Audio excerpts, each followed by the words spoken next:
The man in uniform froze. She whispered something that sent shockwaves through the entire command center. They didn't even know her last name, but she knew theirs, and the names of every operative buried behind black ink and redacted lines.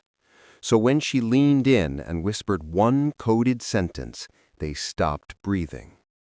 The Joint Strategic Operations Compound in Northern Virginia wasn't the kind of place that welcomed civilians. Access was restricted, phones were checked at the gate, and conversations were careful, measured. At the end of a long corridor marked Conference Ops, Secure Access Only, a woman in a pressed beige uniform poured coffee beside a steaming urn. Her name tag simply read Lane. No rank, no title. Just a name in a place that didn't have room for names it didn't remember assigning. To everyone else, she was invisible, the quiet one, the coffee girl. Analysts passed by without glancing. One of them joked, "Hope you're better at pouring coffee than our comms team is at decoding last night's mess in Kabul." Another laughed. She smiled faintly, not because it was funny, but because she'd heard the same kind of jokes in 3 languages. No one noticed how her eyes tracked every badge that passed, how she always stood a step away from the wall, enough room to pivot if needed, or that her uniform was never wrinkled even after an 18-hour shift. At 0803 hours, the main comms monitor flickered, then died. The satellite feed from Eastern Command turned to static. One screen blacked out, another displayed an error message in Cyrillic. Still, no one panicked. Glitches happened. But when the emergency backup went silent too, Major Kerr's tone shifted. And when the lights dimmed for a split second, everyone realized they weren't in control anymore. Amanda Lane was still pouring coffee when 3 officers burst into the break room arguing in coded phrases. Either a compromise or a fail-safe lockout. Need eyes on Bravo level Overwatch. They barely looked at her. She set down the pot gently, reached beneath the counter, and tapped a hidden switch built into the coffee stand, a relic from an older system, long forgotten, still active. By 0811 hours, Lieutenant Colonel Strauss stormed into the war room with a red folder. "Someone fed false return signals to our relay servers. This wasn't a malfunction. It was a test." Before he could finish, a voice from the door cut through the tension. "The code you're looking for is Echo 6, Raven 5. Every head turned. It was her, Amanda Lane. Strauss blinked. "What did you say?" Amanda stepped closer. "I said Echo 6, Raven 5. Protocol trigger. It bypasses the signal scramble." Kerr frowned. "How the hell do you know that?" She didn't flinch. "Because I wrote the original bypass 8 years ago. You just renamed it and forgot who designed it." The room froze. Strauss flipped open his folder, his eyes widening. There it was, her name, handwritten in faded ink. Lane, Amanda J., Embedded Signal Analyst, Black Echo Division. Terminated, presumed relocated. Kerr swallowed hard. Black Echo was shut down. Amanda's voice was calm. "That's what they told you."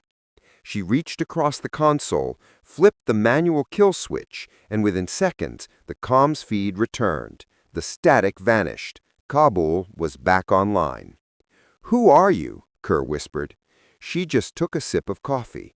The real storm, she knew, hadn't even started yet. Moments later, a new signal appeared, one not routed through NATO or U.S. channels. Amanda's eyes narrowed. "They're transmitting exfil routes," she said. "To who?" Kerr asked. She didn't answer, just traced the path. The signal bounced through 6 relays, ending at a decommissioned Russian satellite. "They knew we'd reboot," she muttered. "This signal's a piggyback. They're hiding inside our fallback protocols." Strauss moved closer. "Then shut it down." "No," Amanda said firmly. "Trace it first. Cut it too early and we lose their location." Her fingers flew across the console. The room fell silent. Kerr and Strauss watched her work, realizing she wasn't just solving the crisis, she was ahead of it. Then her voice cut the silence. "It's a trap. They want us to trace it." When asked how she knew, she looked up and said quietly, "Because I designed it that way." Every word hit like a grenade. By 0817, Amanda had found the source. Somewhere in the Caucasus, underground, that facility was shut down years ago, officially. Before anyone could respond, two men in suits arrived at the base. They moved like operators, but carried no clearance. "They're here for her," Strauss said. Amanda didn't resist as they took her away, but before leaving, she looked over her shoulder. "Don't trace the signal yet," she warned. "The real target isn't us. Touch it too soon, and a whole squad of operatives dies on the next uplink." As she was escorted out, she whispered to Kerr, "Tell them to check Protocol V27 and ask Commander Bryce who trained him." That name hit like ice water. Commander Bryce? Tier 1 SEAL Command? How did the coffee girl know his name? Back in the war room, Kerr and Strauss searched the archives. Protocol V27 didn't exist in their system. Not anymore. But deep inside a dormant backup, they found something. A forgotten log. And in that footage, Amanda Lane leading a 6-man infiltration team under the insignia of a Red Phoenix, Black Echo. She hadn't been support. She had been command. Meanwhile, in the interrogation room, the man in sunglasses leaned across from her. "Who else did you tell?" Amanda smiled. "You're not NSA, not DIA, not Tier 1. That means you're scared, and that means I'm not the one answering questions today." When he pressed her again, she said flatly, "Because someone activated Black Echo's extraction beacon. And if you don't intercept it before it bounces, 3 Tier 1 T operatives in Zako will die."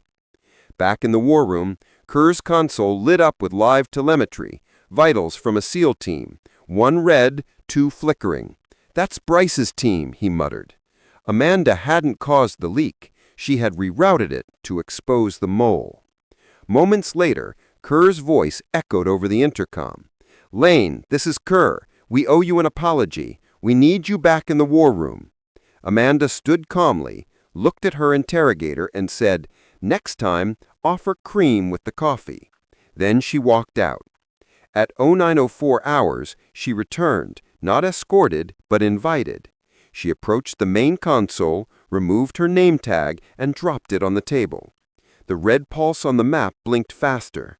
"That's where the mole panics," she said. Kerr frowned. "What do you mean?" She typed in a forgotten access code. "Backdoor protocol, used only by Black Echo." A screen flashed. "Activate encrypted trace beacon." Kerr hesitated. "That requires a ghost signature. All ghost operatives were decommissioned." "Not all," Amanda said, and pressed enter. Miles away, inside a hidden compound, a man tried to burn the signal. But before he could, a voice whispered behind him, "You always underestimated the coffee girl." Then came the gunshot. Back at the base, a voice over the comms confirmed, "Target acquired, package neutralized." Kerr stared at Amanda. "That was the leak." She nodded. He wasn't alone, but he was the trigger. When a young analyst asked why she hadn't acted sooner, Amanda replied quietly, "Because some infections have to surface to be treated. You don't hide a virus, you let it think it's safe, then strike."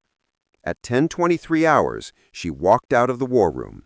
This time, everyone moved aside. No smirks, no jokes, just silence. Kerr caught up to her in the hallway. "Where are you going now?" he asked. She smiled. "Back to the coffee station. I left a kennel running." He laughed, then asked, "And what do we call you now?" She paused.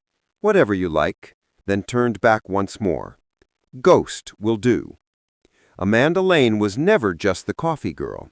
She was the firewall, the failsafe, the whisper that saved a war before anyone realized there was one.